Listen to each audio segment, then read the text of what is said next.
လက်အောက်ချီပြီးနောက်ကညီညီလေးဆိုစမ်းပါပြိဿအနန္တ၅ပါးကိုရှစ်ခိုးပါဤဖရာ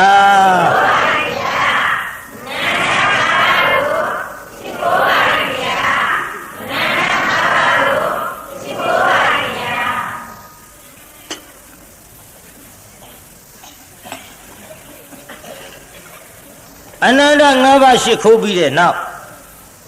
ဒီကနေ့ဘုန်းကြီးတို့1339ခုနှစ်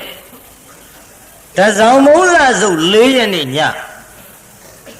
တောင်ငူမြို့ရွှေဆံတော်ခေါဘကပင့်လျောက်ချက်အရာရွှေဆံတော်ဇေရီတော်မြတ်ကြီးအတွက်ဘုန်းကြီးကဗဇတ်ဆိုင်လူဆိုင်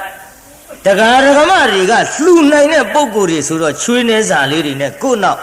အရိတ်တဖွယ်ပါမဲ့ဒါနဒုတ်ကြီးကိုစိုက်မြုပ်ရအောင်ကျင့်ပတဲ့တရားပွဲကြီးဒီတရားပွဲကြီးမှာဘုန်းကြီးနောက်ပိုင်းဇလံကြီးညာထားတာကကိုပြုတ်တဲ့ကံကိုသာခံတဲ့ပါတယ်တုံးပြိဿကြီးဒီနေ့ကံအကြောင်းကိုဟောမလို့ကံဆိုတာပြိဿကြီးကြားဘူးတယ်မဟုတ်လားကံအကြောင်းတော့သဘောပေါက်တဲ့လူနည်းလိမ့်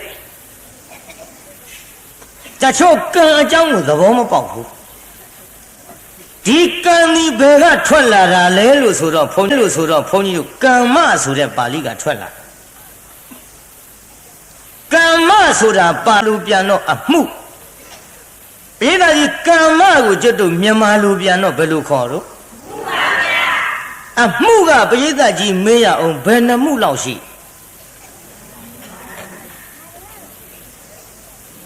လက်ထောင်ပြမယ်နော်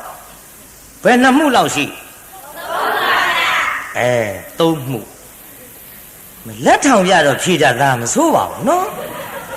3မှုအဲ့ဒီ3မှုကိုဘုန်းကြီးပြောမယ်နောက်ကလိုက်ဆိုစမ်းပါကာယကမ္မဝစီကမ္မမနောကမ္မဘယ်နှမှုတော့ကာယကမ္မဆိုတာခန္ဓာကိုယ်နဲ့ပြုတဲ့အမှုဝစီကမ္မဆိုတာပါဇက်ကပြောတဲ့အမှုမနောကမ္မဆိုတာစိတ်နဲ့ကြံတဲ့အမှုဘယ်နှမှုတော့ကာယကံမှုသည်ဘုန်းကြီးတို့ဘယ်လောက်ရှိသလဲလို့ဆိုတော့3ပါးရှိပါပါဏာတိပါဒအဒိဏဒါနကာမေတုမိစ္ဆာစာရဝစီကမှု4ပါးသည်မုသာဝါရပိတုနာဝါစာဖရုတ္တဝါစာသံဖပလာပဝါစာ4ပါးမနောကမှုသည်အဘိဇ္ဇာဗျာပါဒမိစ္ဆာဒိဋ္ဌိ3ပါး3ရယ်4ရယ်3ရယ်ပေါင်းတော့ဘယ်လောက်ရှိအဲ့ဒါကိုဒုစရိုက်10ပါးလို့ဒီလိုခေါ်ပါတယ်အဲ့ဒီဒုစရိုက်10ပါးသည်ဘုန်းကြီးတောင်ငူမြို့မှာဟောခဲ့ပြီးသားဖြစ်တဲ့ဖြင့်အကျယ်တဝင့်ဒီဇတ်ထုတ်ထဲမှာဘုန်းကြီးထက်ဆွက်ပြီးတော့ဟောစရာမလိုတော့ပါဒါဖြင့်ကောင်းပြီအဲ့ဒီကံအကြောင်းကိုဘုန်းကြီးသဘောပေါက်အောင်ပြောပရိသတ်ကြီးဒီကနေ့ရောက်လာတဲ့ပရိသတ်သည်မိမိရဲ့စားဝတ်နေရေးအတွက်ငွေရအောင်မရှာဘူးလားပရိသတ်ငွေရအောင်ရှာတဲ့နေရာမှာခန္ဓာကိုယ်ကြီးနဲ့အလုံးမလုံးဘူးလားအဲ့ဒါဘာမှုခေါ်မလဲကာယကံမှုဗါတဲ့တို့ငွေရအောင်ရှာတဲ့နေရာမှာပါဇက်ကကောမပြောဘူးလားပြောပါဗျာဘာမှုခေါ်မလဲဝစီကံပါဗျာစိတ်ကကောမကြံဘူးလားကြံပါဗျာဘာမှုခေါ်မလဲနောပါဗျာဒါဖြင့်ခမည်းတော်ငွေရအောင်ရှာတဲ့နေရာမှာခန္ဓာကိုယ်နဲ့လည်းလှုပ်တယ်ပါဇက်နဲ့လည်းပြောတယ်စိတ်နဲ့လည်းကြံတယ်ဆိုတော့ခမည်းတော်နေတိုင်းအမှုပဲနှမှုရှိ3ပါဗျာဒါဖြင့်ဒီပရိသတ်ကြီးအမှုတယ်လို့ဘုန်းကြီးပြောလိုက်ရင်လွဲမလားမလွဲပါဗျာတချို့ကယုံတို့ခတ်တို့ရောက်မှအမှုထင်တာအမှုတန်းလန်းကြီးနဲ့အခုပရိသတ်ကြီးခမည်းတော်နေ့စဉ်ဘယ်နှမှုရှိ3ပါဗျာအမှုတယ်ဆိုတာများဘုန်းကြီးပြောတာလွဲသွားမလားမလွဲပါဗျာဒါကြောင့် နေ့စဉ်နဲ့အမျှဒီအမှုသုံးမှုကိုပြုနေကြတဲ့လူသားတွေဒီအမှုသုံးမှုနဲ့ပြုတ်ပြီးတော့ငွေရှာလို့ရလာတော့ပရိသတ်ကြီးဝယ်ချင်တာတွေဝတ်ချင်တာတွေအိတ်ချင်တာတွေစားချင်တာတွေပြောချင်တာတွေအဲ့ဒီအကျိုးတရားတွေမခံစားရဘူးလားငွေမရှာလို့ငွေမရရင်အိမ်ဆောက်ချင်တာငွေနဲ့မှဆောက်ဖြစ်တဲ့ဖြင့်အိမ်ဆောက်နိုင်မှာမလားငွေမရှာလို့မရရင်ဝတ်ချင်တာငွေရှိမှဝတ်ရတဲ့ဖြင့်ပရိသတ်ကြီးငွေမရှာရင်ဝတ်နိုင်မှာဝတ်နိုင်ပါဗျာဒါဖြင့်ကောင်းပြီစားဖို့ကောငွေရှိမှစားရတဲ့ဖြင့်ငွေမရှာရင်စားရပါငွေရှာတဲ့နေရာမှာဘယ်နှမှုတော့ဒါဖြင့်အဲ့ဒီအမှုသုံးမှုကိုပြုနေတဲ့ပုဂ္ဂိုလ်များသည်ကမ္မဆိုတဲ့ပါဠိကထွက်လာတဲ့ကံမို့ကံဆိုတာပရိသတ်ကြီးသူများပြုတဲ့အမှုလားကိုပြုတဲ့အမှုလားကိုပြုတဲ့အမှုဒါကြောင့်ကံကိုယုံကြည်ရင်အလုတ်ကိုယုံကြည်ပါသူများလုပ်တာမဟုတ်ဘူးကိုလုပ်တဲ့အလုတ်ကိုယိုသေးရင်ကံကိုယိုသေးပါကံအကြောင်းသဘောပေါက်ပါလားတချို့ကကံအကြောင်းသဘောမပေါက်တော့ပြောတယ်အိုးတဲ့ကံရှိချမ်းသာလိမ့်မပေါ့တဲ့ကံသူများပြုတာကြလို့ကံဆိုတာမိုးပေါ်ကြကြီးမှတ်နေထမရဲ့ကံယုံလို့စူးကြုံနေတော့ပါတယ်စူးလာပဲဟာစူးရီဟာသိတယ်မနောကဒီပေါ်နေစူးမဟာပါဇက်ကပြောတယ်ဝစီကစူးကြုံမရောက်နေတဲ့ခြိတော်ကလေးကိုပြန်ရောက်တဲ့ကာယကအဲ့ဒီကံသုံးပါးရောက်စူးပုံကိုမနှင်းမှမစူးမှမစူးအောင်လုပ်တာဘယ်သူလဲကိုလုပ်တဲ့အလုပ်ကိုကံခေါ်တယ်ဒါသဘောပေါက်မလားတချို့ကပြောသေးအိုးတဲ့ကံရှိစားရလိမ့်မပေါ့သူများလုပ်တဲ့အလုပ်ကြီးကြလို့တမင်သက်သက်ကံကြီးကကိုလာအကျိုးပေးမဲ့ဟန်ကြလို့ကဲထမင်းဩတဲ့ထမင်းချက်ပြီးပြီထမင်းတော့ဖြစ်နေပြီ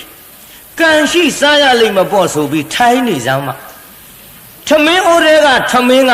ခြိတော့ပေါက်ပြီးပါဇက်ထဲလာဆင်းမှမလားပြုဝေးတာတနေ့ကုန်ထိုင်ဆောက်ကံရှိစားရလိမ့်မပေါ့လို့ငတ်ပြီး9ရက်ပြည့်သေမဲ့တာမှထိုင်းနေမယုံရင်ဝလိမ့်မပေါ့ဆိုပြီးတော့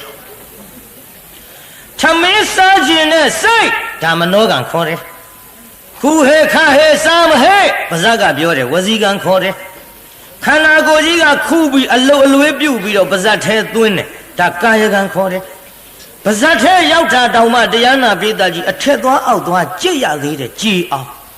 ဒါမှလေကြောင်းနဲ့ရှော့ရှော့ရှူရှူဆင်းမယ်ဗောဒီထဲသွားတစ်ခုအလဲကောင်များမတက်ရင်ရှာကလေးကပို့ပေးရသေးအလဲကောင်တက်အောင်အယိုးလေးများတွေ့ရှာကလေးကရွေးပြီးအပြင်မဲ့နှခမ်းတစ်ခုနဲ့အမွဲစူပြီးထုတ်လက်ကလေးနဲ့ထုတ်ပြရသေးမှန်ရလားဘုန်းကြီးပြောတာဒါကြောင့်လက်ဆက်တတ်တော့ကံဆိုတာသူများလုပ်တဲ့အလုပ်မဟုတ်ကိုလုပ်တဲ့အလုပ်ပါလားလို့ဒါကိုသိသွားရင်ကမ္မတက္ကတညာရှိတဲ့ဗုဒ္ဓဘာသာဖြစ်သွားပါပြီဟာကံဆိုတာကိုလုပ်တာတော့မှန်ပြီကံသုံးပါးဖြင့်ကောင်းတဲ့အမှုတွေကိုပြုရင်ငါဒီကောင်းတဲ့အကျိုးခံစားရမကောင်းတဲ့အမှုတွေမကောင်းတဲ့အလုပ်တွေကိုလုပ်ရင်မကောင်းတဲ့အကျိုးငါခံစားရအဲ့ဒီလိုကံရဲ့အကျိုးတရားကိုလည်းပဲကျွတ်တို့ဖရာသားသမီးတွေနားလည်သင့်တယ်တဲ့ဒါကြောင့်ကောင်းတာလုပ်ရင်ကောင်းတဲ့အကျိုးခံစားရမယ်မကောင်းတာလုပ်ရင်မကောင်းတဲ့အကျိုးခံစားရသဘောပေါက်နားလည်သွားဗလားပြိဿဒါကြောင့်ဒီကံနဲ့ပတ်သက်ပြီးဒီကနေ့သူပြုတဲ့အမှုကိုသူခံသွားရရှာသောကိုပြုတဲ့ကံနောက်ကပါတယ်တို့ဟိကိုသာခံသွားရရှာသောရှင်မယင်တပါးအကြောင်းကိုကျုပ်ဟောမလို့ဒီကိုပြုတဲ့ကံကိုသာခံဆိုတော့ဇတ်လန်းသည်ကျွတ်တို့မဏိစောရဇတ်မှာဘုန်းကြီးထုတ်ဟောမှာဖြစ်ပါကျွတ်တို့သုံးလောကထွတ်ထားသဖြင့်မြတ်စွာဘုရားသခင်ကိုရောမြတ်ကြီးသည်ရာဇဂုံမြို့ဝေလူဝန်ကျောင်းတော်မှာသတင်းသုံးတော်မူစဉ်အခါပရိသတ်ကြီးတရားနာရတာတမျိုးကြီးဖြစ်နေမှာပါခါတိုင်းအတန်နေနဲ့ ကျုပ်လေးလေးနဲ့ဖြည်းဖြည်းပဲဟောနိုင်မှာတော့တယ်ပြိဿခတ်သွက်မဟောနိုင်ဘူးမောတယ်ဗျခါတိုင်းတော့တောင်းနဲ့ကျုပ်အင်မတန်ဟောတာအခုပြိဿကိုနားလေတဲ့ထက်လဲအောင်ရှင်းတဲ့ထက်လဲရှင်းအောင်ကျုပ်လဲအမောသက်တာအောင်တာရှိဟောနိုင်အောင်ရှင်းကတော့မြန်မသေးအောင်ကြည့်ရှုလို့ရတာပဲဗျကိုယ့်အသက်ကိုရှည်အောင်တော့ကြိုးစားပြီးတော့လုပ်ရလိမ့်ဒါကြောင့်တရားနာပရိသတ်ကြည့်အခုဘုရားကိုယ်တော်မြတ်ကြီးဝေလူဝန်ကျောင်းတော်မှာသတင်းသုံးတော်မူစဉ်အခါဓမ္မသဘင်မှာတန်ဃာတော်တွေစကားဖြစ်ကြဘယ်နဲ့တော့ငါရှင်တို့ဒေဝရတ်သည်ဆိုလေစွာဘုရားကိုယ်တော်မြတ်ကြီးနဲ့တစိမ့်လည်းမဟုတ်ရောက်ဖတော့အရင်ရောက်ဖို့တော့အရင်ဖြစ်ပြီးတော့အခုတော့ဖယားကိုယ်တော်မြတ်ကြီးအသက်သေးအောင်အမျိုးမျိုးကြီးအသက်သေးအောင်အမျိုးမျိုးကြံပြီးတော့တတ်နေပါကိုယ်တော်မြတ်ကြီးကိုသူသေးအောင်ဖယားကိုယ်တော်မြတ်ကြီးကိုသူသေးအောင်ကြံနေတယ်သေအောင်တတ်ဖို့အမျိုးမျိုးဆောင်ရွက်နေတယ်အဲ့ဒီလိုစကားပြောနေကြတဲ့အခိုက်ဖယားကိုယ်တော်မြတ်ကြီးစိုက်သွားဟဲ့ခြေသားတို့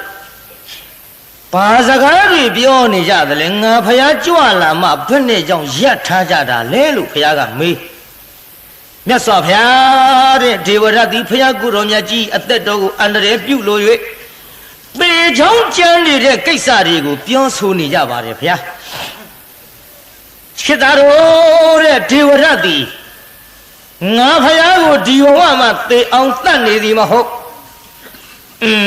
နောက်ဘဝကလည်းသူငါဖယားကိုသေအောင်တတ်ခဲ့ဘူးသကွဘယ်လိုပဲတတ်ပေမဲ့လို့သူတတ်တဲ့ဖြင့်ငါဖယားသည်သေတော်မမူခဲ့အခုလည်းပဲငါဖယားရဲ့အာယုခေါ်တဲ့အသက်တော်ကိုဗုဒ္ဓနာဇီဝိတသနာသက်ကကေနစီအန္တရာယောကာတုံသေအောင်တတ်လို့မရဘူးကွပစ္စည်းမဘဝိကဒီခန္ဓာဝန်ကြီးကိုနောက်ဆုံးထမ်းပြီးတော့တပ်ပြညွတ်တာရွှေညံတော်ကြီးဖြင့်တတ္တဝအနန္တဒုက္ခတွင်ကလွတ်ကင်းအောင်ကဲတင်တော်မူ၍နိဗ္ဗာန်သို့ရောက်အောင်ငါဖယားခွန်ဆောင်နေတဲ့အခိုက်အတန့်ငါသားတို့ဘယ်သူမှတတ်လို့သိနိုင်ပြီမဟုတ်ဘူးတဲ့ဖယားကပြေသာကြီးဖယားအသက်ကိုအန္တရာယ်ပြုလို့ရရအဲ့ဒီမရတဲ့ကိစ္စကိုဒေဝရတ်ကြီးတတ်ရန်ကြမ်းနေတဲ့စကားတန်ဃာတော်များပြောသဖြင့်ဘုရားကိုယ်တော်မြတ်ကဒီဘဝမှာမဟုတ်ဘူးနောက်ဘဝတုန်းကလည်းငါဘုရားကိုသေအောင်သူကြမ်းခဲ့ဘူးတဲ့ခြေသားတို့ဒါပေမဲ့လို့မသေးဘူးကွယ်လို့ဘုရားကိုယ်တော်မြတ်ဟောကြားပြီးစကားကိုရပ်ထားလိုက်တော့တန်ဃာတော်များမလျှောက်ဖဲမနေနိုင်ဘူးမြတ်စွာဘုရားတဲ့ဒေဝရတ်သည်နောက်ဘဝတုန်းကဖယားကိုယ်တော်မြတ်ကြီးကိုဘယ်လိုသေချောင်းကြံပြီးတော့သေအောင်တတ်ခဲ့တယ်လဲဆိုတဲ့အတိတ်ဇာတ်ကြောင်းကိုပြန်ပြောင်းပြီးတော့ဟောကြားတော်မူပါမြတ်စွာဘုရားလို့ရှောက်ထားကြအဲ့ဒါလို့ရှောက်ထားကြတော့မှဘုရားကိုယ်တော်မြတ်ကအတိတေဘာရဏတိယံအစချီသဖြင့်အတိတ်ဇာတ်ကြောင်းကိုပြန်ပြောင်းပြီးတော့ဟောကြားပါတယ်ဗျာဟောလွန်လေပြီးသောအခါကဘာယာနာခေါ်တဲ့ရွှေမြို့တော်ကြီးမှာပြမရမင်းကြီးအုပ်ချုပ်စင်ရခါဘယ်မင်းကြီးအုပ်ချုပ်တယ်လဲပြိဿပြမရမင်းကြီးအုပ်ချုပ်တဲ့ချိန်ခါမှာကျွတ်တို့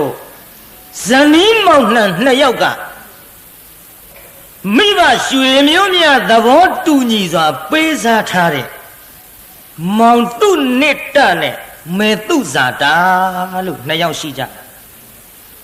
ယောက်ျားနာမည်သူနိတ္တမယားနာမည်သူဇာတာယောက်ျားနာမည်ဘယ်သူပါလိမ့်ပြိဿသူနိတ္တမိန်းမကမှတ်သွားနော်ဇပ်ပနဲ့ရိုက်ပေးနေတာအဲ့ဒီသူနိတ္တကိုမြန်မာလိုပြန်လိုက်တော့မျက်လုံးလှတဲ့ယောက်ျားလို့ဒီလိုအဓိပ္ပာယ်ရမျက်လုံးလေးကောင်းခုခေတ်လည်းပြောကြပါတယ်အမဲတဲ့သူ့မျက်လုံးလေးကခေါ်နေတယ်လို့ပဲမျက်လုံးကများခေါ်လို့ရတယ်လို့အလေးသူတို့ချင်းတော့သိကြမှာပေါ့လေခေါ်နေတယ်လို့တဲ့မျက်လုံးလှပြီဆိုရင်တရားနာပိဋကအများအားဖြင့်ဒီမျက်လုံးကိုပဲချိန်မွန်းတတ်ကြပါတချို့မျက်လုံးကြတော့လေအထက်တစ်လုံးအောက်တစ်လုံး တလုံးကအောက်ဆိုင်တလုံးကအထက်မော့တချို့ကြတော့လဲလှလိုက်တဲ့မျက်လုံးတချို့မလှပေမဲ့လို့အခုခေတ်ပြင်ထားတဲ့မျက်လုံးတွေရှိတယ်ပြည်သားခုခေတ်ကြီးမျက်လုံးပြင်ထားတာတွေတွေ့ဘူးသလားကျုပ်တော့မသိဘူးပေါ့တခါပြက်ခရိန်ကြီးတွေနဲ့ဓာတ်ပုံနဲ့မိန်းမတွေပုံနေသေချာကြည့်မျက်တောင်ကော်လေးနဲ့ဆိုတဲ့အတိုင်းမင်းသမီးဖြစ်ကြတာလည်းမပြောနဲ့သူများတဲ့ထူးတယ်မျက်တောင်လေးတွေကကော့လို့ကျုပ်ကချိန်မွန်းတော့တကားတယောက်ကကျုပ်လျှောက်တယ်ငကိုကောမဟုတ်ဘူးဖေဟာတဲ့ခင်ဗျာငကိုကောမဟုတ်ပဲလို့အကောတော့ဆိုမျက်တောင်ကအငှားတက်လို့ရတယ်ဖေဟာတဲ့ဗျာလို့ကျွတ်တို့ငကိုရှိတဲ့မျက်တောင်တောင်ဟိုစိုက်ဒီစိုက်နဲ့ဒီအငှားတက်တဲ့ဟာကြီးနဲ့သူတို့အနေရမခက်ဘူးလားလို့ဒါဖုန်းကြီးကစိတ်แท้ရှိတာမင်းရတာကိုပြင်းနာပရိသတ်အခုခေတ်များဓာတ်ပုံနဲ့ကြည့်လိုက်ရမျက်တောင်လေးတွေကိုကောလို့ငကိုဟောမဟုတ်တာကျုပ်အဲ့ဒီတကားတယောက်ရှောက်မှသိပါမျက်လုံးတကယ်လှတဲ့မောင်သူနိတာနားထောင်ပြုအဲ့ဒီသူနိတာကမျက်လုံးလှရှာတော့သူ့ဇာတာကကောင်းသောဖြစ်ချင်းရှိသူခန္ဓာကိုယ်မှာဖြစ်ပေါ်လာသမျှမိမအတွက်တော့ဖြင့်ကောင်းခြင်း၅ပါးကပြည့်နှက်ပြီးတော့လူတိုင်းကြည့်လို့မဝရှုလို့မဝအောင်လှတဲ့ပြုမိမများကောင်းခြင်း၅ပါးဆိုတာတောင်ငူမြို့ဟောခဲ့လို့ဖန်တရားတေးနေပါပြီမေးရင်တော့အလွယ်ကလေးနဲ့ဖြေနိုင်လောက်ကြပါပြီမိမများကောင်းခြင်းဘယ်နှပါတော့မြို့ခဏဟောနေရတဲ့မြို့ဆိုတော့ဖြေကြည့်ကြစမ်းမှာကောင်းခြင်း၅ပါးဘယ်သူတွေပါလိမ့်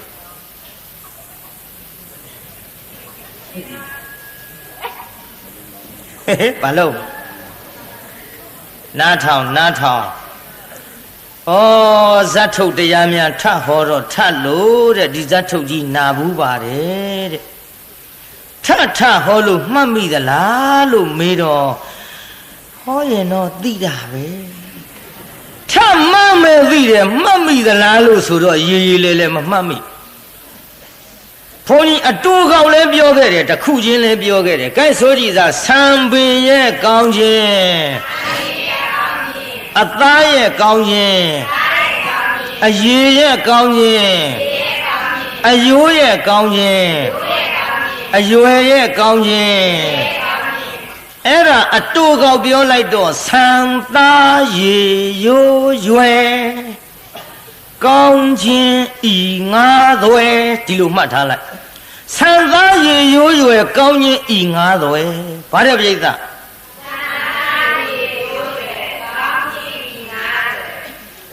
မှတ်ထားဟိဆံပင်ရဲ့ကောင်းခြင်းဆိုတာနောက်ဆက်ကဖြန့်ချလိုက်ရင်ခြေပနှောင်းထိသာလီဓာလေးကဲ့သို့အထက်ကိုကော့ပြန်နေတယ်အဖျားအောက်မဆိုင်ဘူးအဲ့ဒါဆံပင်ရဲ့ကောင်းခြင်းမွေးသောအနံ့ရှိတဲ့ဗရုံးရောင်ကဲ့သို့နက်မှောင်းနေတဲ့ဆံပင်ပြူမပေါက်ဘူးအဲ့ဒါဆံပင်ရဲ့ကောင်းခြင်းအခုခေတ်ခြေပနှောင်းထိတဲ့ဆံပင်တွေများမြင်ဘူးသေးလားဘယ်မြင်ဘူးလဲရှိမှမရှိပဲခြေပနှောင်းထိဖို့မပြောနဲ့ဂုတ်ပေါ်မှာဝဲမဲ့မကြမှုတရုတ်ဆိုင်သွားကောက်တဲ့အစိတ်ရှိတဲ့ဆံပင်ဖြတ်ပြစ်ကောင်းတော်လှမ်းကြည့်စာပေါင်းတိုက်ကြီးကြာသူတို့ဘယ်လိုလှုပ်ထားလဲမသိမန္တလေးတုန်းကအောင်းမေ့တယ်ဂျက်လာငါအဲ့ဒီဒကမတွေနောက်ကလိုက်မီးနဲ့လိုက်ရှို့ဘယ်လောက်ကြည့်ကောင်းမလဲအောင်းမေ့တာမှမရှို့ရဲပါဘူးရှို့ငါနဲ့ရံဖြစ်နေရမှာပေါ့နေရတယ်သူတို့တို့ဖြင့်ကရုံးကြီးနေတာတောင်လက်တစ်စစ်လောက်ရှည်လာရာလုံးလို့ရိတ်ပြည့်ရဒီတော့ကောင်းပြီဟေ့အဲ့ဒါဆံပင်ရဲ့ကောင်းခြင်းလို့မှတ်ခဲ့ပါတော့နောက်တစ်ခါအသားရဲ့ကောင်းခြင်းလက်ဖွားခြေဖွားနှကန်းသားလေးများหนีမြန်းနေတဲ့ပြိတ္တခိုခြေတော့အသွင်ကြီးအာသီးမဲ့ပမာဏအသားရဲ့ကောင်းခြင်းအခုခေတ်လည်းหนีပါတယ်หนีပဲဒီခုခေတ်ကဆေးဆိုးထားတာနှကန်းနဲ့မကပါဘူးကွာပါးရောနှဖူးရောဘယ်နှံ့ဘယ်လိုရှောက်လို့တယ်မသိဘူးအဘွက်ကိုပေါက်နေတာပဲတချို့ကလေးမလေးတွေနှကန်းကြီးဆိုတာလက်ရွက်ရောက်ဟိုကြာလီကန်စီပြောပါတယ်တောင်ငူမြို့ရှိမထင်ပါဘူးပါဇာနဲ့စသေအောင်မလုပ်ဘူးငါလည်းမျက်စောင်းမထိုးကြနဲ့ဟဲ့ နင်တို့လှနေတာကငါကပိုလှတဲ့ခြင်းနဲ့သူများကိုကြည့်ရီလို့မှရီမမသိတော့မဖြစ်စေခြင်းဘူးလှစေခြင်းလုံးလို့ဟဲ့လှတဲ့ထက်လှစေခြင်းလို့ကျန်လီကန်ဆရာတော်ကတို့ကိုနှမအရင်လေးတွေလို့အောင်မေးလို့ပြောတယ်လို့မှတ်ပါငါလည်းမျက်စောင်းထိုးကြပါနဲ့ပါဇက်လက်စသေးအောင်ကြည့်လို့ကြမှတ်ထားနော်အဲ့ဒါကျွတ်တို့အသားရဲ့ကောင်းရင်ဆေးမဆိုးပဲနေပါတယ်နောက်အရေရဲ့ကောင်းရင်ဆိုတာဝက်ချန်တင်းဒိတ်အပိတ်အဖုဘာမှမရှိဘူးရွှေအဆင်းကဲ့သို့ဝါဝင်းပြီးတော့နေတာအဲ့ဒါအရေရဲ့ကောင်းရင်ရေများတောက်လိုက်ရင်လေချောင်းနဲ့ဆင်းသွားတာမြင်ရမလောက်မြင်တယ်လို့ပြောတာမဟုတ်ဘူးမြင်ရမလောက်မြင်တယ်လို့လေးထင်ရဒါတချို့ကနားမလဲပါမလဲတရလွန်ပြောတယ်အမလီအဟုတ်လှတဲ့လူများလေချောင်းနဲ့ရေဆင်းတာမြင်ရတယ်ရန်တုံနေတာမြင်တယ်လို့လေးထင်ရတာမြင်ရမလောက်မြင်တယ်လို့ပြောတာမဟုတ်ဘူးထင်ရဘယ်နဲ့ရေဆင်းတာမြင်ရလောက်အောင်ဒီအရေပါနေရင်ငါတလောက်ဟင်းစားငါးပါးမဝေဘူးလားကျက်သားဟင်းများမလွယ်တာမှတ်ထားဟိမြင်တယ်လို့လေးထင်ရတယ်အရေလေးကပါလွန်းတော့ဝါဝင်းပြီးတော့အမလေးရေတောက်လိုက်တဲ့ခါလေးရေးနဲ့ဆင်းသွားတယ်မြင်ရတယ်လို့လေဒါကိုပြောပါအဲ့ဒါအရေရဲ့ကောင်းခြင်းဟာနောက်တစ်ခုအယိုးရဲ့ကောင်းခြင်းအယိုးရဲ့ကောင်းခြင်းဆိုတာလက်ဖြားခြေပြားလေးများထောင်ထားဖယောင်းတိုင်လေးကဲ့သို့ပြည့်ပြည့်အတွင်းကအယိုးကောင်းတော့အပြစ်မဲ့ကိုအဆင်မခေါ်ပြည့်ပြည့်သွားကလေးများစိတ်ထားလိုက်လို့ရှိရင်လေခယူသင်းကိုလွှတ်နဲ့တိုက်ဖြတ်ပြီးပြန်အပ်ထားတဲ့ကဲ့သို့ခေါ်ခြင်းကုတ်ခြင်းကြားခြင်းပေါက်ခြင်းမရှိအဲ့ဒါအယိုးရဲ့ကောင်းခြင်းလို့ခေါ်ပါတယ်နောက်အရွယ်ရဲ့ကောင်းခြင်းဆိုတာအသက်30ပင်ဖြစ်သွားမကြီးနဲ့ဘုန်းကြီးရှက်သွားပဲနဲ့လို့ဖြည်းဖြည်းပြောတာတောင်မှားတယ်နော်အသက်30ရွယ်ပင်ဖြစ်တော်လည်းပဲတရားနာပိဋကရေ16နှစ်ပဲထင်ရဝိသခာကြီးတို့ကြတော့သာသမီ2ကြိမ်မြင်းလေးရမြစ်ရှိထောင်အသက်120သေသာသွား16နှစ်အရွယ်ပဲဝိသခာကြီးတို့ကြတော့အခုခေတ်တော့မရှိပါဘူးရှင်းတုန်းကတော့တသားမွေးတသွေးလှတဲ့သာသမီတယောက်မွေးဖွာပြီးတိုင်းအသွေးအယောင်တက်ပြီးလှခုတော့ဟုတ်ပါဘူးတယောက်လဲဖွာပြီးရောပြီးရောဟာပြောမှမကောင်းပဲပြီးရောတယ်ဆုံးရမှာပေါ့သူများမပြောပါနဲ့ငါရွှေမျိုးကစပြောငါနှမဗျာငါလေးငဇွန်းနေသားဟိကျလာရွှေတွင်းကုန်းဇာတိရွှေတွင်းကုန်းရွာဆိုတာရှိတယ်ငဇွန်းနေပဲဇာတိဖြစ်ပေမဲ့လို့ကြာလီက9နှစ်သားလောက်ကရောက်တော့ရွှေမျိုးတွေမမှတ်မိတနှစ်တစ်ခေါက်ရွှေတွင်းကုန်းကိုရောက်သွားတဲ့အချိန်ခါမှာကလေးလေးတွေခြီးပြီးတော့ကားနောက်ကလိုက်လာကြဘုန်းကြီးကမေးကြည့်တယ်ဒကမာကြီးကဘသူတုံးဒကမာကြီးကဘသူတုံးဆိုသူတို့ဝိုင်းကြည့်ကြဟောဗျာမေးတာနာမည်မပြောဘဲနဲ့ဘာလို့ကြည့်တာတော့ရီရောက်ပေါ်တဲ့ဦးစင်းကဒကမာကြီးလေးပါလိမ့်နဲ့တပည့်တော်ကဦးစင်းနှမတပည့်တော်ကဦးစင်းတူမဟေးဟာနင်တို့ကဖွားကြီးတွေဖြစ်နေတာကိုဟောရုပ်အစင်းတယောက်လဲဖွားပြီးရောဆိုတာကျုပ်ရွှေမျိုးကသာစပြောကောသလအိမ်မက်ကဗါတဲ့မြေကမကြွငယ်လှတစ်ပင်ဖူးငုံရင်ပြီးပွင့်သည်တွေ့မြင်အမေမြေကြီးပေါ်ကမကြွသေးပဲနဲ့တစ်ပင်လေးတွေအဖူးပွင့်တွေ့ပါတယ်ဗျာတဲ့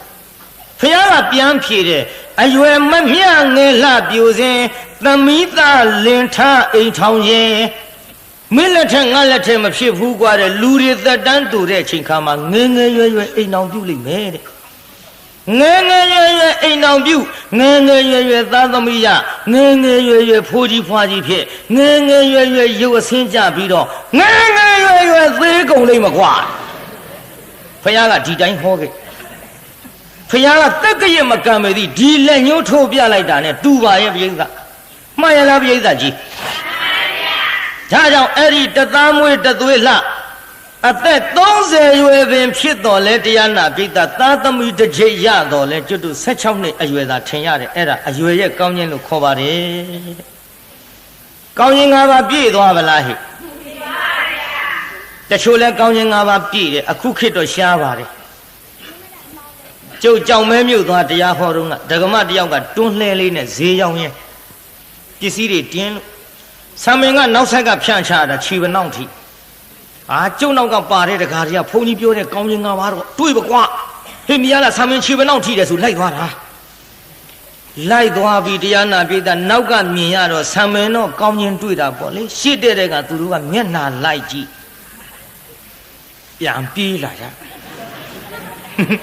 ကောင်းခြင်း၅ပါးမညီတာကိုပြောနေတာသူတို့လိုက်သွားတာလည်းသိတယ်ဘုန်းကြီးမြင်ရလာတယ်ဟိုမှာသူတို့ပြလို့ကျုပ်ကလည်းကြည့်လိုက်တယ်အဟုတ်ခြေပနှောင်နာထိတယ်ဆမ်းမဲပြန်လာတော့ဘယ်နဲ့တော့ဟေးနာလိုက်ပုံတော့ခင်ဗျာဘာနာတာတော့လို့အိုးရှင်မရဆမ်းမင်ကခြေပနှောင်ထိတယ်မျက်နှာကြည့်ရစရာကိုမရှိဘူးတဲ့ဒါကြောင့်ဟေးမလွယ်ဘူးခုခေတ်အမတန်ရှားပါဒါကြောင့်တရားနာပိဋကကြီးကောင်းရင်၅ပါးနဲ့ပြည့်စုံဖို့လည်းအမတန်ခဲရင်ပြီးကောင်းရင်၅ပါးနဲ့မပြည့်စုံလို့အယုတ်ဆိုးတဲ့လူတွေလည်းအာမလျှော့နဲ့ဟေ့သူ့အိုးနဲ့သူ့ဆန်တန်ယုံနဲ့အယုတ်ဆိုးလို့မရတာမရှိပါဘူးခြေတွေလက်တွေမပါတဲ့ပေါင်တို့ကြီးတောင်မိဖုရားကြီးကောက်ယူတာကြည့်ပါချင်းတောင်ကြီးတဲ့ထည့်ပြီးတောင်းကျွေးတာကိုကြည့်ပါဟဲ့ရုပ်လှတဲ့လူတွေကလည်းကိုလှတာနဲ့သူများသွားပြီးတော့အပြစ်မတင်ပါနဲ့တချို့ကအပြစ်တင်တတ်တယ်အမလီသူ့သွားကြီးကခေါ်တာအုတ်ရှိသီးစားဖို့ကောင်းတယ်အုတ်ရှိသီးမကလို့ဘာချစ်စားကိုနဲ့ဘာဆိုင်တော့ခမရတို့ကတော့သွားခေါ်လို့ကြက်ကြီးတာဟောအကြိုက်တွေ့တော့ဘာပြောတော့သဘောလေးနဲ့မေပြုံးနေတယ်လို့ပဲကွယ်ဟောပြခေါ်လို့စီမရဘူး तू ကပြုံးနေတယ်လို့ထင်တချို့ကသူများမျက်စိမေးတာသွားကြည့်အမလီသူ့မျက်လုံးကမေးတာတဲ့ပွေးမျက်လုံးကြာနေတာပဲကြာရင်ပိတ်တော့မှာတဲ့မကြီးပွင့်နဲ့တူတယ်တဲ့ဘာပွင့်ဖြစ်ကိုနဲ့ဘာဆိုင်လဲခမရတို့ကတော့မျက်လုံးမေးလို့ကြည့်တာအကြိုက်တွေ့တော့ဘာပြောတော့မျက်လုံးလေးကိုကအိတ်နေသလိုပဲကွယ်ဟောပြမေးလို့ဖွင့်မရဘူး तू ကအိတ်နေသလိုတဲ့ကျမ်းမှချိန်မွန်းတယ်ပြိဿဒါကြောင့်အဲ့ဒီကောင်းခြင်း၅ပါးနဲ့ပြည့်စုံတဲ့သူဇာတာတဲ့ပြိဿကြီးသူဇာတာကောင်းခြင်း၅ပါးမပြည့်စုံဘူးလားပြည့်စုံပါဗျာအဲ့ဒီပြည့်စုံတဲ့သူဇာတာနဲ့မောင်သူနိတ္တတို့သည်လင့်ဝတ္တရားမယဝတ္တရားကြေပြွန်စွာနဲ့နေပြီးတော့လာခဲ့ကြရာဒီကနေ့တော့တရားနာပြိဿကြီးမရလေသူဇာတာကမောင်ရဲ့ကိုသူနိတ္တလို့ခေါ်လိုက်တော့နှမသူဇာတာမင်းပါရီပြောစရာရှိလို့မောင်ကြီးကိုခေါ်တာတော့ခေါ်ရတာပေါ့ကိုသူနိတ္တရဲ့ဒီနေ့လေဟောကျုပ်ပြောစရာရှိတာကတစ်နှစ်တစ်ခေါက်မိဘထံကိုအကြရော့ရောက်တယ်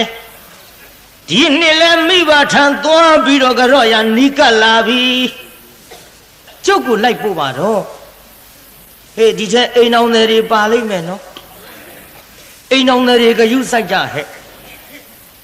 မိမိတို့ချစ်ရခင်ရယူပြီးအိမ်အောင်ပြုတ်ထားကြတော့လေတစ်နှစ်တစ်ခါမိဘထံအကြော့ရောက်ကြဟဲ့ငါကျန်းကန်တွင်းနဲ့ကြိုက်ပြောနေတာရောက်ကြရဲ့လားဟေးမိဘထံတစ်နှစ်တစ်ခေါက်ရောက်ကြရဲ့လားဟေးမေးတာမေးရအားမရှိပါရှေးတုန်းကသားသမီးကမိဘထံတစ်နှစ်တစ်ခေါက်အမလီတတ်နိုင်တယ်လို့မိဘကြော့စရာပစ္စည်းတွေနဲ့ရောက်ကြအခုခေတ်တော့မိဘကရှောက်လေရသားလေးထမ်းသွားအောင်မသမီးလေးထမ်းသွားအောင်မမိဘအတွက်သားသမီးကမပို့ပေသည်သားသမီးကမိဘကသားသမီးအတွက်လက်ဆောင်ပဏာတွေယူပြီးတော့သွားရမိကလေးဖို့ရော့ဒါလေးဝတ်ကြည့်စမ်းအဖိုးဖွားတွေကရှောက်လှဲ့ဆင်ရတယ်သူတို့ကလှဲ့ကြော့ဖို့တော့မရှိပါဘူးအတော်လေးကြွာချသွားတယ်ဟဲ့ဒါတောင်ဆင်းရဲတော့ဆင်းရဲတယ်ညီသေးနော်အိမ်တော်တဲ့ဘဝရောက်တော့မိဘပြုစုဖို့ခဲရင်လိုက်တာငါတို့အိမ်တော်ပြုလာပဲမွေးတော့လဲမိဘကကျွေးတော့လဲမိဘကပညာသင်ပေးတော့လဲမိဘကအိမ်တော်ကြလို့တောင်းရန်ပေးပြန်တော့လဲမိဘကအိမ်တော်တဲ့ဘဝရောက်လို့ငတ်နေပြန်တော့လဲကျွေးရတာမိဘကထောင်းရတာမိဘကမိဘထံငါတို့များစားဝယ်တော့ရံကလေးအိမ်နီးနာချင်းကတ်နေလို့ခင်းကောင်းတစ်ခွက်ချက်ရင်ပို့မဟဲ့စိတ်ကူးသလားကူးအောင် ပို့ပါဘူးဟင်းကောင်းချက်သူတို့ကြီးပိတ်စားကိုအိမ်ဟင်းကောင်းမချက်တော့ပကံများတဲ့ထမင်းလေးတွေထည့်ပြီးအမေတို့အိမ်ကြက်သားချက်တဲ့ဆိုသွားနှိုက်တိုးအိမ်တောင်တယ်ဘဝရောက်တောင်နှိုက်တိုးဒါတောင်ဒီမိုးမမှန်ဘူးနော်ပိဋကအံ့စရာကြီးအတော်လေးကွာခြားသွားပြီဒါကြောင့်ဟဲ့ညီငယ်နှမငယ်တို့အကိုတို့အမတို့ဘုန်းကြီးတရားပွဲလာတာမြန်သမန်ငါရှံငါနာမသွားကြနဲ့သင်္ကန်းစာတွေကိုများစွာပေးတယ်ကျုပ်တရားပွဲတိုင်းတရားပွဲတိုင်းဒါကြောင့်တစ်နှစ်တစ်ခေါက်မောင်သူနှစ်တာနဲ့မေသူဇာတာတို့မိဘထံအလဲအပတ်သွားပြီးတော့ဂတ်တော့ကြသလိုလက်ဆောင်ပနာကောင်းတွေဖြင့်မိဘကိုဂတ်တော့ကြပူဇော်ကြသလိုတောင်ငူမြို့ကအိမ်တော်နဲ့အကိုအမငှတဲ့ငယ်ပေမဲ့ပြုတ်နေကြတာမို့အိမ်တော်နဲ့ညီငယ်နှမငယ်အကုန်ပြောရတာကိုကွာငါအသက်က46နှစ်46နှစ်ထဲရောက်လာပြီသူတို့အိမ်တော်ပြုတာက14နှစ်ဆိုပါသွားပြီဒီတော့ပြောရသေးတာဟဲ့အိမ်တော်နဲ့ဆိုလို့အကိုအမကြီးပြောလို့မရဘူးညီငယ်နှမငယ်လည်းထဲရဒီလိုအိမ်တော်နဲ့ကရောက်လာရင်တစ်နှစ်တစ်ခေါက်တော့မိဘထံရောက်အောင်ပူဇော်ကြပါသွားပြီးတော့ကြော့ကြပါမကောင်းဘူးလားဟဲ့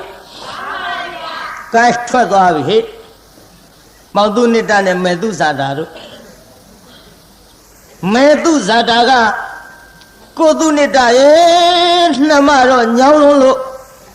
လဲနောက်ကဆင်းပြီးတော့ခြေချင်းလျှောက်လို့ခိတ္တလိုက်အောင်မယ်ဆံမင်းလေးဖြန့်လို့လဲနောက်ကလိုက်မောင်သူနေတာကြီးကလှဲပေါ်ဟာနွားနဲ့မောင်ရင်အသွားတိုင်းပြည်အုပ်ချုပ်တဲ့ပြမရမင်းကြီးကလည်းဆင်းပြူတော့စီးပြီးတော့တိုင်းကလှဲအလားမြင်ပြီးပိဋကကြီးသူ့ဇာတာကိုမြင်လိုက်ဟာတေလှပါလားအမလေးလှလိုက်လေရှင်ကွယ်သငယ်မရဲ့ဟဲ့မင်းကြီးမြောင်ဖေဟာကြည်စမ်းကုန်ပါမှန်လားပါမြင်ကြောင်းပါဗျာလှဘူးလားဟိလှလားဗျာတိတ်လှလားဗျာအေးတိတ်လှတာကိစ္စမရှိဘူးငါစိတ်ကတော့လေသူ့ကိုမြင်ကြတဲ့ကရွှေနန်းတော်ခေါ်ပြီးတော့မိဘရခေါင်းကြီးမြောက်ချင်တော့တာပဲမှန်လားပါဗျာတိုင်းပြည်အုပ်ချုပ်တဲ့ဘုရင်ပါဗျာအေးလေဘုရင်မို့လို့ငါလိုချင်တဲ့ကိစ္စငါပြောနေတာပဲဟဲ့သွားဆောင်မေးကြည့်စမ်းတာမိကလားအတာမိကလားလို့အမတ်တယောက်သွားမေးဟဲ့တငယ်မဟောကြည်စမ်း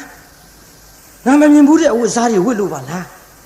ဟဲ့မမြင်ဘူးတဲ့အဝတ်စားတွေဘာတွေလုံမနေနဲ့ငါအမဟဲ့ဘာကိစ္စရှိလို့တော့ဘာကိစ္စရှိကြမလဲသင်မှာတာမိကလားအတာမိကလားဟဲ့လေရှိသလားမရှိဘူးလားမေးတာဟဲ့အိုးဘိုးမြင်ရတာဟိုလှဲပေါ်မှာ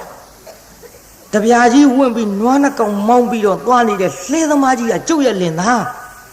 ကိုသူ့နှစ်တလို့ခေါ်တယ်လင်ရှိမရပါဘိုးလင်ရှိမရပါဘိုးရဲ့ခက်တော့တာပဲလင်ရှိမရမှန်းတော့သိပြီဘယင်တော်ဦးတင်လိုက်ကတို့ရှင်ဘယင်ကြီးတော့ဒုက္ခဖြစ်တော့မယ်ထင်တယ်သူကမိဘရခေါင်းမြောက်ခြင်းနေတဲ့လောကမိမတွေအများသားနဲ့မြင်ရကြိုက်တတ်တဲ့ရှင်ဘရင်ဆိုတော့လေမကြရရင်သူ့ဒုက္ခအလေးမှန်နဲ့တိုင်းတော်ဥတင်ရတော့မှာပဲဆိုပြီးတော့ဘရင်ထံပြန်သွားမှန်လားပါဗျာတာမိကဖြစ်ကြောင်းပါဗျာတာမိကဖြစ်ကြောင်းပါဗျာဟိုလှဲပေါ်ကတပြားဝင်ပြီးနွားနှကောင်ကိုမောင်းနေတဲ့လှဲသမားကြီးသူ့ရဲ့လင်ယောက်ျားပါတယ်ဗျာဟေးမင်းကြီးများဖေဟာတော်ပြီသွားကြစို့မင်္ဂလာမရှိဘူးရွှေနန်းတော်ကြီးပြန်ပြီးတော့လှည့်ကြစို့ရဲ့ငါမြင်ရတဲ့တငယ်မအတာမိကလင်မရှိပါဘူးဆိုရင်ရွှေနန်းတော်ခေါ်ရာဇပလင်တင်းပြီးတော့အဘိတ်သိမ့်မြောက်လို့မိဖုရားကြီးအရာထားခြင်းလိုက်ပါပြီခုတော့ကွယ်တော့မင်္ဂလာမရှိဘူးသူ့ကိုငါမမြင်ရခင်ဘယ်နဲ့ကြောင့်ကိုကောင်းတဲ့အရေးရပါလိမ့်မလို့ခက်ဘူးလားသူ့ရည်စက်နဲ့သူ့ဟာနဲ့သူလောကမိမတွေအများကြီးသူ့ရွှေနန်းတော်လဲတပြုံကြီး ဒီရတဲ့သူများမရကိုမှောက်မှောက်မှားမှားနဲ့စိတ်ဝင်စားပြန်စို့ပြန်ကြစို့ငါကိုယ်တော်သူ့ကိုမှမိဖုရားမမြောက်ရရင်အသက်ရှင်နိုင်မှာမဟုတ်ဘူးသို့တော်လဲလင်းရှိမရကိုဇွတ်အတင်းမိဖုရားမြောက်ပါကတိုင်းပြည်ကငါကိုကဲ့ရဲ့တင်းကျူစကရင်ဆိုကြလိမ့်မယ်မင်းကြီးများဒီတော့အမတ်တယောက်ကမလာပါဗျာကိုတော်ကြီးမိမအတွက်နဲ့စိတ်ရတဲ့မပွားပါနဲ့ဖခင်ကျွန်တော်မျိုးကြီးအကြံပေးပါမယ်ဗျာကြောစမ်းဟဲ့မလာပါဗျာလောကစကပုံရှိပါဗျာသူမရလိုချင်သူ့လက်လှမ်းနဲ့ထိုးပါတယ်ဗျာဟေးဟာဘယ်နဲ့မလာပါသူမရလိုချင်သူ့လက်လှမ်းနဲ့ထိုးပါဗျာခက်တယ်ကွယ်ငါဘယင်ကလှမ်းနဲ့သွားထိုးရအောင်လဲလွယ်မလားလို့မလာပါလွယ်တယ်နည်းရှိတော့ပါဗျာအေးပြောစမ်းဟဲ့မလာပါဖခင်ကိုတော်မြတ်ကြီးဟိုဘယင်ကိုတော်မြတ်ကြီးရဲ့ဗရမ ्या အုပ်ဆောင်ကိုပေးသနာပါဗျာဗရမ ्या အုပ်ဆောင်သူ့လင်သားလှဲပေါ်သွားတင်းဟဲ့မင်းကြီးများဗရမ ्या အုပ်ဆောင်ဝတ်ဆင်ခြင်းတယ်လို့အမိန့်တော်ထားဖခင်ကျွန်တော်မျိုးကြီးများသူ့လင်သားရဲ့လှဲပေါ်သွားရှာလို့တွေ့တဲ့အချိန်ခါမှာဗရမ ्या သခိုးဆိုပြီးတော့သိအောင်သားသူမရနိုင်ရတင်ပြီးတော့မိဖုရားမြောက်ချင်ရင်ရနိုင်ပါပြီဗျာကဲတော်တဲ့ကောင်ဟန်ကြမင်းအကြံပေးလို့နှုတ်မရင်ငါဒီတငယ်မနဲ့ဝေးတော့မဲကွမှန်လားပါဗျာဗရမ ्या ဥဆောင်ပေးသနာတော်ဟူပါဗျာဟဲ့ရောယူသွားဆိုတော့ဗရမ ्या ဥဆောင်ယူပြီးတော့မောင်သူနစ်တလှဲပေါ်သွားတင်ထားပြေတာဘသူပေါ်သွားတင်နော်မောင်သူနစ်တရဲ့လှဲပေါ်ကိုတင်ထားပြီးတော့ရှင်မရင်ကြီးကတင်လဲပြီးရောဟဲ့မင်းကြီးများဗျာငါကိုတော်များဗရမ ्या အုပ်ဆောင်ကိုဝတ်ဆင်လို့တဲ့ဟဲ့ရှာဟေးဘယင်ပစ္စည်းပဲရောက်တော့ဟဲ့ဘယင်ပစ္စည်းပဲရောက်တော့ဟောမရှိဘူးတိုင်ငံလီထွက်အလားနေပါဦးကျွတ်တို့ရွှေနန်းတော်များကြံရဲ့ဘယ်ကြံရဲ့ဟောလေဒီပေါ်ပါလာတဲ့ကိစ္စကြီးဟဲ့မင်းကြီးများဗရမ ्या အုပ်ဆောင်ဆက်လေမင်းကြီးများမလာပါဗရမ ्या အုပ်ဆောင်မရှိပျောက်ဆုံးနေကြောင်းပါဗျာဟင်ဝတ်ဆင်ခြင်းနဲ့ကိစ္စဒင်တို့ပေါ့လျော်ကြလို့ငါဘယင်ဝတ်ဆင်မဲ့ဗရမ ्या အုပ်ဆောင်ပျောက်တယ်ကွာယခုမြရှာကြဆိုတော့သွားရှာဘယ်မှမရှာဘူးလှဲစီသွားကိစ္စဘယ်စီသွားတော့လှဲစီသွားရောပေါ့လှဲစီသူတို့ထားတဲ့ကိစ္စမောင်သူနဲ့တလှဲနောက်လိုက်သွားဟေးရစမ်းကွယ်မင်းလှဲဟာဘာကိစ္စလဲခင်ဗျဘာကိစ္စရမလဲရှင်မရင်တိုင်းကလှိလိပြီးတော့အလာမှာအခုဗရမ ्या အုပ်ဆောင်ပျောက်ဆုံးနေပါသဖြင့်ဘယ်သူခိုးသလဲလို့တို့လျှောက်ရှားနေတယ်မင်းလှဲဖို့ငါတို့ရှာရလိမ့်မယ်ရှာပါခင်ဗျာကျွန်တော်လှဲဖို့ဘာမှမပါပါဘူးခင်ဗျာကျွန်တော်လှဲဖို့မှာမရလေသူ့မိဘထန်တစ်နှစ်တစ်ခေါက်အကြရော့ရောက်ချင်တယ်ဆိုလို့မိဘများအတွက်ပူဇော်ရန်ဝတ္ထုပစ္စည်းတွေတော့ပါပါတယ်ရှာပါခင်ဗျာမသိရှာဘူးမသိလို့အရှာခိုင်းတော့လှဲပေါ်လှန်လို့ပြီးတော့ရှာလိုက်ဟောတွေးပြီမင်းကြီးများတခိုးလာခဲ့ဟေးလာခဲ့ဟာနေပါဦးခင်ဗျဘာလို့ကျွန်တော်ကိုတခိုးဆိုတာလဲဘာလို့တခိုးဆိုရမလဲကွာမြင်ရလာတယ်မမင်းလှဲပေါ်ကဗရမ ्या အုပ်ဆောင်ဟာကျွန်တော်မခိုးရပါဘူးကျွန်တော်တခိုးမဟုတ်ပါဘူးခင်ဗျဘယ်နဲ့ရောက်ဒီရှင်းမရရဲ့ပစ္စည်းကကျွန်တော်လှဲပေါ်လာပြီးတော့ရောက်နေပါလိမ့်မတော့ဟင်းဘလူလာတင်ပြီးတော့ညံဆင်ပြီးငါ့ကိုတခိုးလို့ဖမ်းပါလိမ့်မတော့ဟဲ့ကောင်မဲလူပါဝတို့အမတ်တွေကပဲမင်းလှဲပေါ်တင်ပြီးတမင်သက်မင်းတခိုးလို့ဖမ်းတယ်လို့မင်းဘာပြောတာမင်းဘောကတွေ့တာမင်းခိုးလို့ဘောကွာမခိုးဘူးကျွန်တော်မခိုးဘူးကျွန်တော်တခိုးမဟုတ်ဘူးဟောဒီလဲဘောကိုဒီဗရမ ्या အုပ်ဆောင်လာတင်တဲ့လူယုံမာတွေသာတခိုးဟဲ့ကောင်ကြည့်ပြောဘယ်လိုလာတင်တယ်လို့မင်းသိသလားမသိလို့ပေါ့ဗျာမသိလို့ပေါ့ကျုပ်များသိရင်လေအဲ့ဒီတခိုးကိုကျုပ်ဒီတိုင်းမထားဘူးဘုရင်ကြီးကိုတော်ဦးတင်မယ်သိ တင်းမှမသိပဲကွာမင်းတင်းလို့ပဲဖြစ်မလို့ဟာဘယ်သူသားပုံမှမသိပဲတိမြန်းသိလိုက်အဲ့ဒီအမတ်တွေဒုက္ခမသိလို့ပေါ့အော်ဒုက္ခသာပြောရတာကိုပရိသတ်ဘယင်ကလည်းသူတို့ဘယင်ဆိုတော့ခွာအကြလားဟေးဓမ္မလာမင်းလိုက်ခဲ့တခါတည်းလက်ဆွဲခေါ်သွားသူ့ဇာတာလေးကမြင်ပြီဟောဘိုးတို့အမလေးကျုပ်လည်းလားကိုသူ့လက်တာကိုပဲလည်းကြောင့်ဆွဲခေါ်ကြတာတော့မောင်ရဲ့ကိုသူ့လက်တာပြုတ်မောင်ကြီးဘယ်နဲ့ကြောင့်အမတ်တေးဆွဲခေါ်ခြင်းကိုခံရပါလိမ့်မယ်တော့နောက်ကအပြေးကလေးလိုက်ရင်းနဲ့တရားနာပိဿမောင်သူ့လက်တာဘရင်ရှိဆိုင်သွားဟဲ့မင်းကြီးမြဘုရားဗရမ ्या အုပ်ဆောင်ဆက်လို့ငါပြောနေမှန်လားပါဗျာဗရမ ्या အုပ်ဆောင်ပျောက်သွားတဲ့ဒီဗရမ ्या အုပ်ဆောင်ခိုးတဲ့တခိုးကိုလိုက်ရှာတာအခုတွေ့ခဲ့ပါပြီဗျာဗရမ ्या အုပ်ဆောင်တခိုးဖြစ်ကြောင်းပါဗျာဟေးတယ်လဲတော်တဲ့ယောက်ျားဘရင်ပစ္စည်းမင်းမို့ရဲဝံ့ဒီအမတ်တွေစစ်အင်္ဂါတွေထဲဝင်ပြီးတော့ခိုးရဲကွယ်တော်လဲတော်ပါရဲ့တယ်လဲတော်တဲ့ယောက်ျားဟဲ့ပင်ကြီးများဖေဟာဒါဖြင့်ဘယ်လိုစီရင်ရမှန်လားပါဗျာတမန်ငါရှန်ကအပြင်းပစ္စည်းကိုခိုးတဲ့တခိုးမဟုတ်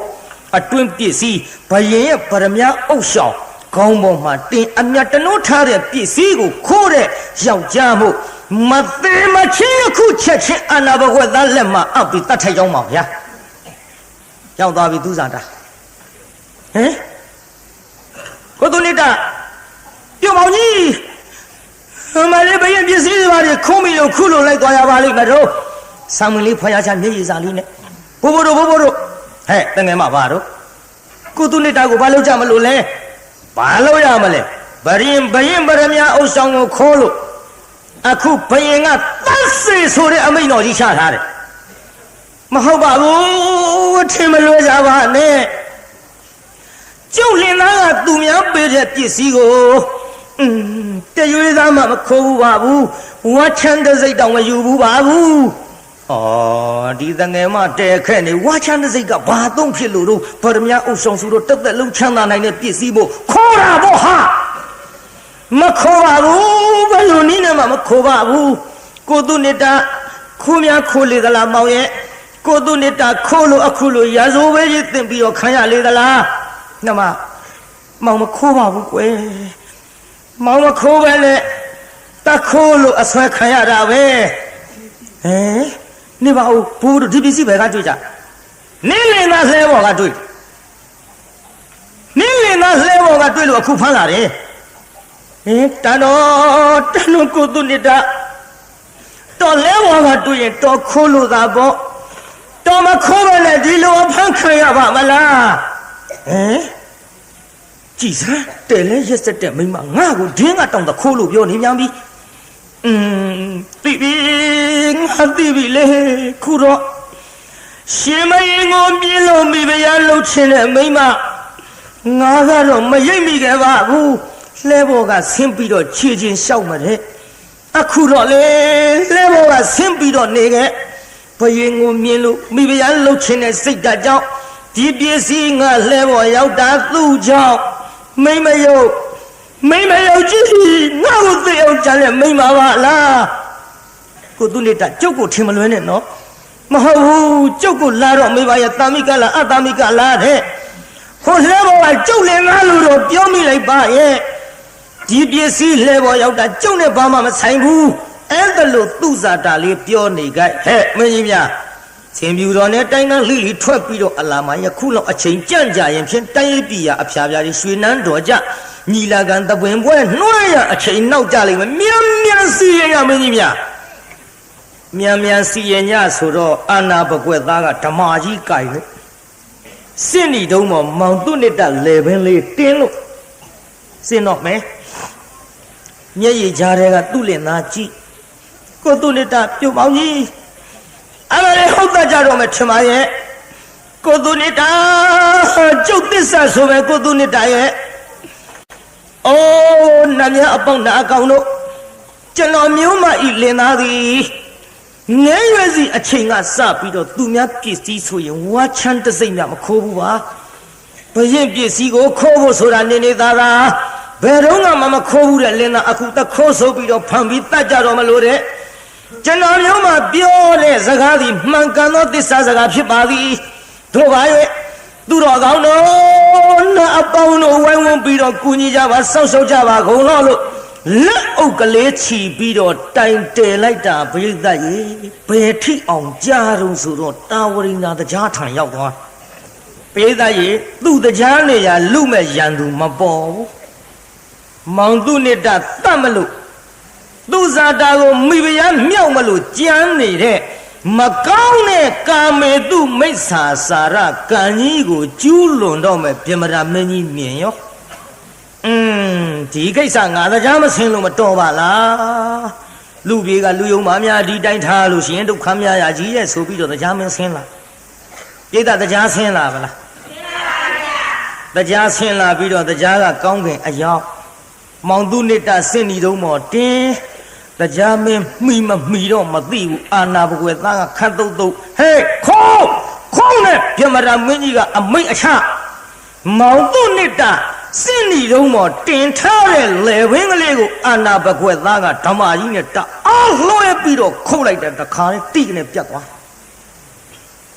သူစားတာလေးဟင်မလေးကိုကျုံးနေကြပြီထင်ပါရဲ့မောင်ရဲ့ကိုသူနှစ်တဟမလေးကောင်ကဆုံးရှားပါဘောလား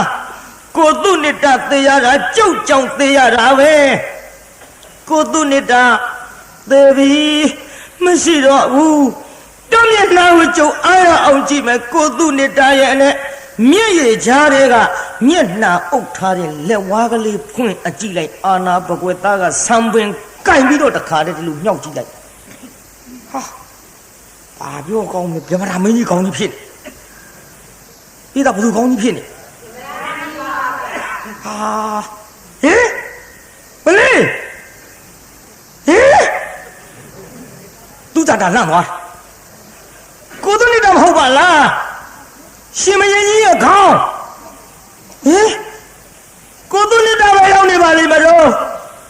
ကိုသူနေတာပဲရောက်နေပါလိမ့်မလို့ကြည့်လိုက်တော့တရားမင်းလူပြောင်းလူလွဲလှုပ်ထားတယ်မဲတရားလည်းအတတ်နိုင်တာမြားရင်တော့ချိုတာပေါ့နဲရင်တော့နိုးစီလေးပါလေးရောရတာကိုတရားတတ်နိုင်နေပရိသတ်ရဲ့လူပြောင်းလူလွဲလှုပ်ထားဟောမောင်သူနှစ်တာကဆင်ပြူတော်ပေါ်စွန့်ကြီးဗျာအဲ့ဒီလိုဗျမရာမင်းကြီးရဲ့ဆံမင်အုပ်ဆောင်ကိုင်းလို့ခေါင်းကြီးကိုဟောတယ်လို့မပြီးတော့လေအာနာဘကွက်သားဟေးကိုတော်ကြီးအမလေးကိုကျိုးနေပါဘောလားသူနှစ်တဆိုပြီးတော့ငါတတ်လိုက်တာပြမရာမင်းကြီးဖြစ်နေပြီပြေးတာဘေးကမြင်တဲ့လူတွေဘယ်သူမှမငိုပြမရာမင်းခေါင်းပြကြီးကင်ပြီးဘယ်သူရင်ငိုတော့ဆိုတော့အာနာဘကွက်သားတယောက်တည်းငိုကိုတော်ကြီးတယောက်တည်းငိုတယ်သူကဘာလို့ငိုတော့ဆိုတော့ငါသည်လူသက်မှစားရတဲ့အာနာဘခွဲသားငါလူတွေအသာခိုင်းနေတဲ့ပြမရာမင်းကြီးမရှိရင်တော့ငါနောက်လူမသက်ရတော့ဘူးလူမသက်ရရင်ငါလူသက်ခငွေမရတော့ဘူးငါကိုကျွေးနေတဲ့ဂျေဇုရှင်ကြီးသေပြီလို့အမဲသူနေရာနဲ့သူတော့ဂျေဇုရှင်လို့အခေါ်သားကိုပြိဿရဲ့သေပြီငါဂျေဇုရှင်ကြီးသေပါဘောလားလို့ဗျမရာမင်းကြီးအတွက်အာနာဘကွက်သားတယောက်ထဲငို၍ဟောမောင်သူနှစ်တာကဆင်ပြူတော်ပေါ်အယောင်အဲ့ဒီကြတော့မှတရားမင်းကကောင်းကင်ကကိုယ်တိုင်ပြရုပ်သေးပေါ်လေတရားနာပိသအဲ့ဒီနာဖြစ်ပြနေပုံရှင်မရင်ကိုငကိုကမှကြည့်ကြင်ကြလို့ရောက်လာတဲ့တိုင်းသူပြည်သားလူအများကလည်းညအုံကြွရောက်လာကြဟာဘယ်လိုဖြစ်ကြပါလိမ့်ဟဲ့ဘယင်ကြီးသေမလဲကွာဟာဘယင်မနဲ့တရားမှာတော့အခုဆင်ပြူတော်နဲ့ထွက်လာမလေးဆင်ပြူတော်မဘယင်မဟုတ်ဘူးဗျဘယင်မဟုတ်ဘူးဗျဟာဟေးသေတာမဟုတ်ချက်ကခြုံတက်တယ်နဲ့ဘာကောင်ကြီးတော့ဟာတရားမှမသိဘူးခြုံတက်တယ်နဲ့ဘာကောင်ကြီးမှမသိဘူးတဲ့တရားမမြင်ဘူးတော့ခက်သားလားပြည်သားကြီးမင်းအောင်ခင်ဗျားတို့တရားမြင်ဘူးလား မြင်ဘူးရောပေါ့ဗိုက်ထဲတောင်ခဏခဏထဲတော့ဟိုတရားတော့မြင်ဘူးကြည့်ဟိုမှာအချွန်တက်တွေနဲ့အခုခေတ်လူတဲ့တရားကိုမမြင်ရတော့ပြီရုပ်ပုံနဲ့မှလာမြင်ရတော့သည်ဟိုတုန်းကတော့လူပြေလူယုံမာတွေပေါ်ရင်တရားမင်းဆင်းပြီးတော့လာခဲ့သည်အခုတော့လည်းတရားကမဆင်းတော့ပြီဆင်းလို့လည်းမဖြစ်တော့ပြီဆင်းရင်လည်းတရားနတ်ပြည်ပြန်ရဖို့မလွယ်ပြီနေတာမှမဟုတ်ပဲနဲ့နေတာမှမဟုတ်ပဲဟိုလျှောက်ရှင်းရဒီလျှောက်ရှင်းရလွယ်မှမလွယ်တော့ပဲကြည့်တရားနာပြည်သားကြီးတရားမင်းကကိုယ်တိုင်ပြ၍အိုးတိုင်းသူပြည်သားလူအများတို့ဗျမရာမင်းဒီသူများရဲ့လင်းရှိမယားကိုပြစ်မှားမလို့မကောင်းတဲ့ကံကြီးကိုသူကြမ်းနေပြီကြံယုံနေမကပြုတ်နေပြီခန္ဓာကိုယ်ကလည်းပြုတ်နေသည်လက်ညှိုးထိုးနေသည်ပါဇက်ကလည်းတတ်ဟဲ့လို့ခိုင်းနေသည်စိတ်ကလည်းကြမ်းနေသည်ဒါကြောင့်သူသည်မကောင်းတဲ့ကံကိုပြုသဖြင့်သူပြုတ်တဲ့ကံအိုးတိုင်းယူပြည်သားလူများတို့သူသာခံရသည်မကောင်းတဲ့ကံပြုသမျှ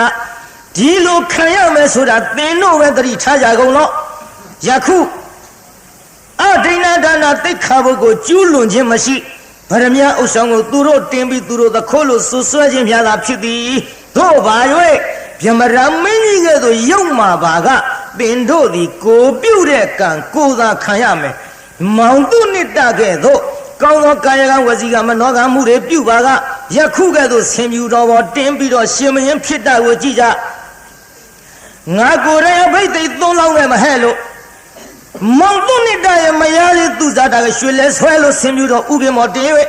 တရားမင်းကိုယ်တိုင်လက်ဆက်၍တိုင်းပြည်ကိုတရားသဖြင့်အုပ်ချုပ်ပါလော့လို့အနှံခဲ့ပါတယ်ဗျာမောင်သူနိတတို့ဘာဖြစ်သွားတာရှင်မင်းဖြစ်သွားပါလားရှင်မင်းဖြစ်သွားပြီနော်ရှင်မင်းဖြစ်သွားတော့ပေးထားတဲ့ဇလန်းနာမည်ကပါတယ်ကိုပြုတ်တဲ့ကံကိုသာခံပေးတဲ့နာမည်နဲ့ကောဇတ်ထုံးနဲ့ကောကြိုက်ကြလားဇတ်ပေါင်းရအောင်ဟိတ်အဲ့ဒီလိုအတိတ်တော်ကိုဆောင်ရွက်ဘုရားကိုတော်မြတ်ကချစ်သားတော်ဒေဝရတိဒီဘဝမှာငါဘုရားကိုတတ်အောင်ကြံစီသည်တတ်ရအောင်ကြံစီသည်မဟုတ်ဟိုဘဝတုန်းကလည်းဒီလိုကြံခဲ့ဘူးတယ်ဟောနောက်ဘဝကတရားမင်းသည်ငါဤသားကြီးရှင်အနုယုတ်တာဖြစ်လာတဲ့ခြေသားတို့နားထောင်ဇပ်ပေါင်းလေး9မိနစ်မကြာဘူးပြေသားကြီးနောက်ဘဝကတရားမင်းကဘာဖြစ်လာတော့ကျွတ်တို့ဖရားလက်ထက်ရှင်အနုယုတ်တာဖြစ်လာတယ်ဟောနောက်ဘဝကမောင်တုနိတကိုတတ်မလို့ကြံရွယ်နေတဲ့တိုင်းပြည်အုပ်ချုပ်သောဗျမရရှင်ဘရင်သည်ယခုငါဖယားကိုတတ်ဖို့ကြံနေတဲ့ဒေဝရဖြစ်လာတဲ့ခြေသားတို့ပြေသားကြီးဟိုနောက်ဘဝကဗျမရမင်းကြီးကဖယားလက်ထက်ပါလာဖြစ်ဒေဝရဟောနောက်ဘဝကမောင်တုနိတလို့ခေါ်တဲ့မျက်လုံးလှတဲ့ယောက်ျားသည်ခြေသားတို့ယခုငါဖယားဖြစ်လာတဲ့ခြေသားတို့ဟောနောက်ဘဝကမောင်တုနိတရဲ့မယားဖြစ်တဲ့သူဇာတာသည်ယခုယာဟုလမေတော်ဖြစ်လာတဲ့ခြေသားတို့ပြေကယာဟုလမေတော်ဆိုတာဘယ်သူတော့ယဉ်ကျေးတာနော်ဘုရားကိုယ်တော်မြတ်အသုံးအနှုန်းဘုရားကဒီဘဝမှာငါအဟွာလို့မပြောဘူးယာဟုလမေတော်မဒါကြောင့်ပေါ့ခုခေတ်ကလည်းဘုရားကိုယ်တော်မြတ်သားသမီးတွေဆိုတော့သူတို့ကလည်းအသုံးနှုန်းကတစ်မျိုးအမဲသားတို့အဖေတဲ့ပြောနေတာလေသမီးတို့အဖေတဲ့မဲကိုလင်ကိုပြောရမှာပါဒီတချို့ကအရှက်သားမဲတချို့မိန်းမတွေကြတော့တော့တငယ်ချင်းတဲ့ကျွတ်တို့ဘုန်းကြီးတွေလျှောက်တော့ဦးစင်းတို့တကာကြီးတဲ့ဘယ်တော့မှသူ့လင်လို့မပြောဘူးဘုရားကိုယ်တော်မြတ်အသုံးနှုန်းကိုသိထားတယ်ဘုရားသားသမီးတွေမှုနဲ့တူပါရဲ့တချို့ကြတော့လေကိုလင်သားနာမည်မခေါ်ဘူးတချို့မိန်းမများထမင်းစားကနီစာလျှောက်တဲ့အတိုင်းပဲဟေးထမင်းစားရအောင်ဟာဘယ်သူမှလည်းမသိဘူးလင်းနာမည်ခေါ်ရမှာအတော်ရှက်တချို့ကြတော့လေတို့ရင်ကလူကြီးတဲ့တချို့မိန်းမကြတော့လေအရင်မရှိဖျားပြီးတို့ရင်ကဟာကြီးတဲ့ဘာကြီးမှမသိဘူးအင်းကလူကြီးဆိုတော်သေးဟိုအသုံးနှုန်းနေပြောပါတယ်ဒါကြောင့်တရားနာပိသားကြီးဘုရားကိုယ်တော်မြတ်ကအဲ့ဒါလိုဇတ်တော်ကိုပေါင်းတော်မူသည်ဇတ်ပေါင်းတာတော့သိပြီးကျုပ်ပြန်မေးမယ်အိမ်ကြမပြောတာဖက်ရှိနေမှာဆိုလို့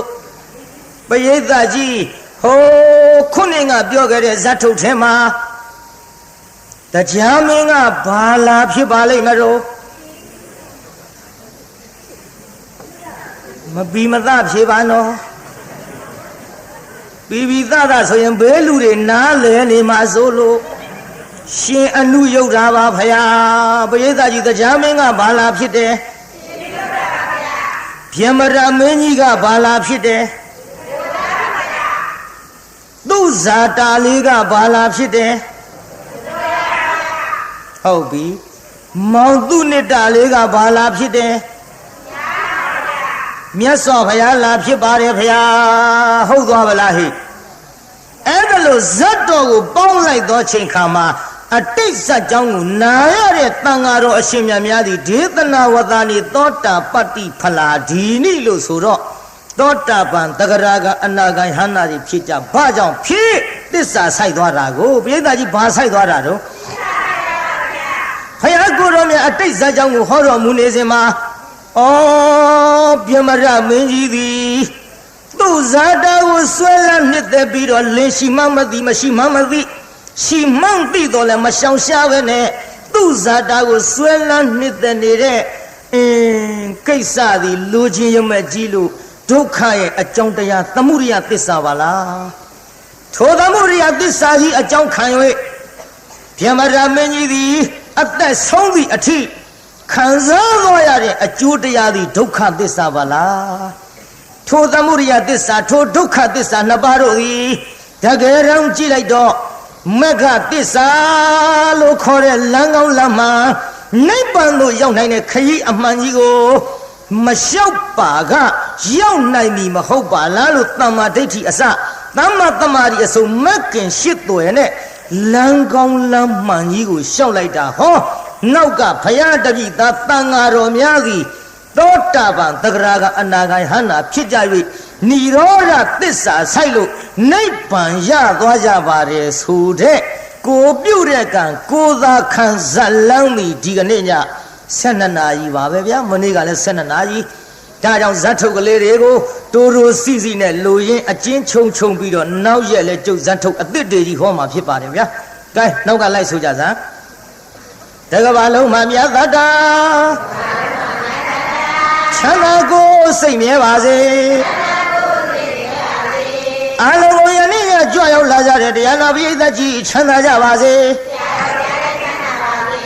အလုံးကိုယနေ့ညကြွရောက်လာကြတဲ့တရားနာပရိသတ်ကြီးချမ်းသာကြပါစေ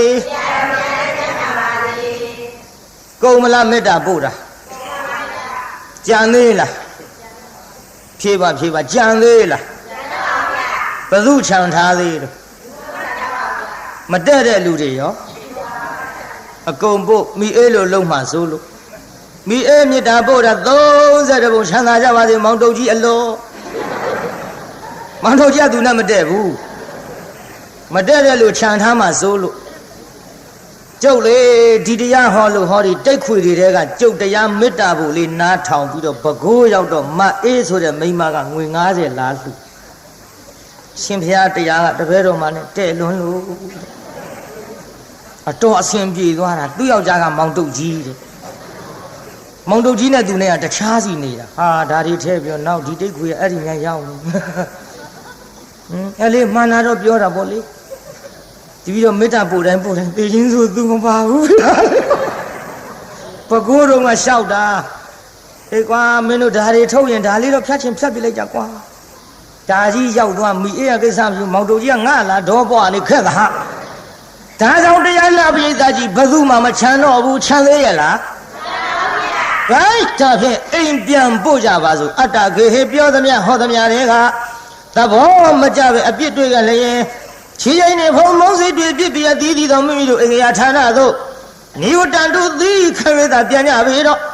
နိဝတ္တတုမေတ္တာရေပခါဖြောင်းလိုက်မယ်ပြစ်ပရာတွေဝေးရကမြစီရောခြေတရာဆွေကလျှံပြီးကိုယ်စိတ်နှပြချမ်းသာစွာဖြင့်မှန်စွာမနေပြန်ပါလေတော့ပြောင်းကြစေကုန်သတည်း